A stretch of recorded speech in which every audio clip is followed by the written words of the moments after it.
Hello, magandang araw sa ating lahat and welcome back sa ating YouTube channel sa Pound for Pound Sports. Diretso agad, kanina nagbakbakan ang dalawang parehong Mexicano, si Canelo Alvarez na tinalo ang kanyang kapwa Mexicano na si Jaime Munguia sa isang unanimous decision. Hindi expect ng tao na mananakaut na si Munguia sa 4th round, sa 6th round, pero nagpakita ng tibay itong Mexicano sa kanyang first loss. At si Canelo ay na-retain ang kanyang WBA, WBC, WBO at IBF super middleweight title dito na ginanap sa Las Vegas. Sa laban nila, si Munguia ay bumagsak. First time na bumagsak ni Munguia sa kanyang career, ibig sabihin hindi lang ito floppy or pushover na fighter, dahil talagang mahusay. Sa 4th, when he was caught by the right uppercut, ito rin yung nakahuli dito kay Caleb Plant, itong right uppercut, I think itong uppercut na to, At ang judges sa scoring, 117-110, alayo po ng score, 116-11, 115-12.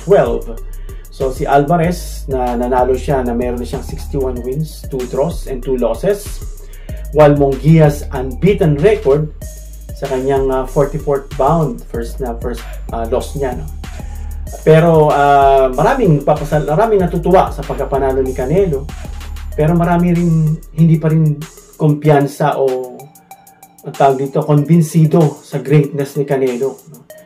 At lalo na medyo nagkakaedad na rin si Canelo, at sabi nga nila maraming humahunting sa kanya as the face of boxing, pinaniniwalaan. At kaya ito umano talunin ni Terence Crawford, because Terence Crawford is a technical fighter.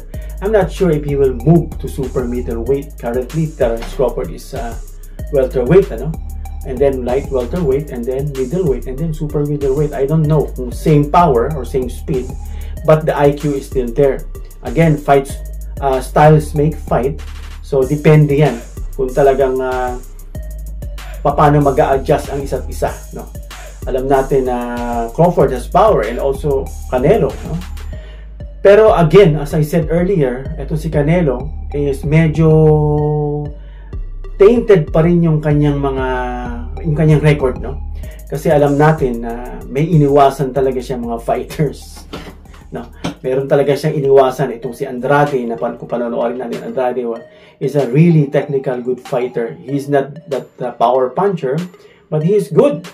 And even Benavidez, who was there at the night of the fight, actually, pinapakita rin sa video, ang akala inahamon niya o tinatawag niya. But I don't think so, Maybe he was talking to somebody and mukhang nag-react lang si Benavidez thinking that Canelo was talking to him. But obviously, Canelo was trying to avoid Benavidez. Benavidez is a strong puncher. Sa style, medyo siguro tatalunin siya ni Canelo sa style, but Benavidez is a big, tough power puncher. At dito nga, sa iniiwasan niyang si Andrade na technical fighter, tinalo lang ni Benavidez. Early rounds, siguro tatalunin siya ni Andrade. And then, the style of Benavidez is to wear you out. He will punch you on the body, he will attack you until maubusan ka ng lakas, and then he will finish you.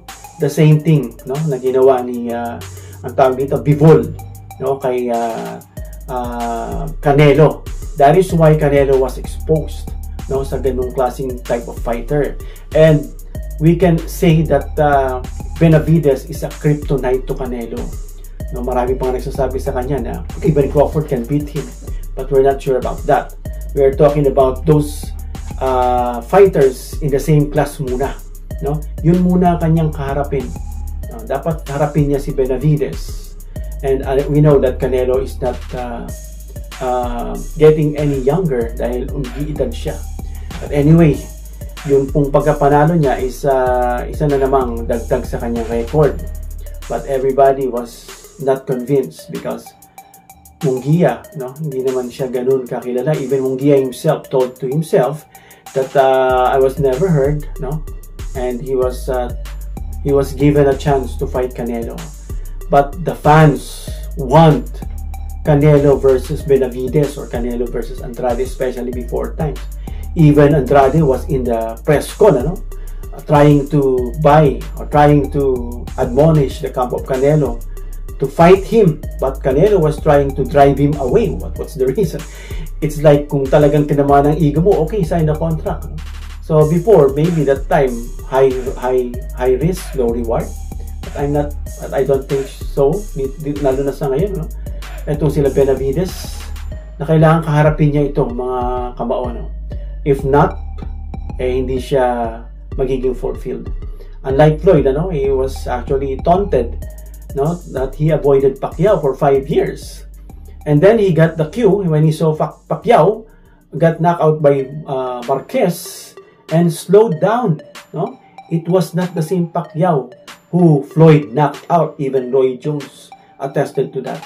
So I hope, no, magkaroon ng pangyayari ito, no. But I think Benavides beats Canelo, and that will harm his legacy, no? Not totally, because he is actually great already, but not that great compared to Pacquiao, no?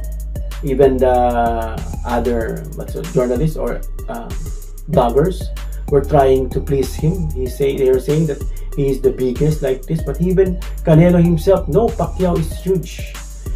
He cannot surpass Pacquiao's record, no? So he needs more to prove his legacy, no? Although he is one of the greats, no, Canelo, because he is hindi porke naging undisputed ka, mas ahead ka na, no? Even Floyd, he is undefeated, but he never become undisputed. Even Pacquiao was he is an 8th division world champion, but he never became undisputed champion. So I hope Canelo will fight Benavides or at least Andrade, no? So we will know para matapos na yung agam-agam. And Ryan Garcia lately, no, si Ryan na is so sad na positive siya sa test, parang ganun yung pagkakaalam, ano. At I think the excess weight was intentional, no, kasi when he fought Tank, he was drained. He was so thin, no? Sabi nga ng iba, Tank was actually fighting a skeleton, so that drained him, diminished him of his power, no? So nung tinamaan sa tiyan, bagsak siya agad. So I hope they will fight for a rematch again, no? And hopefully sana catch weight, no? Para at least, no, magkaroon, kasi Ryan is 5'10 to 5'11. His frame is bigger than Tank. Tank is just 5'4, 5'5. Now compared to Ryan, so Ryan has a lot of thing in his body, no, to drain, unlike with Tank na talaga yung size niya ayos lang. So again, sa sunod natin mga pag-uusap, mga kabao, pipilitin natin mag-upload at mag-analyze, no, para sa ating channel at doon sa mahilig sa boxing and other combat sports. Hanggang sa muli, ito pong Pound for Pound Sports.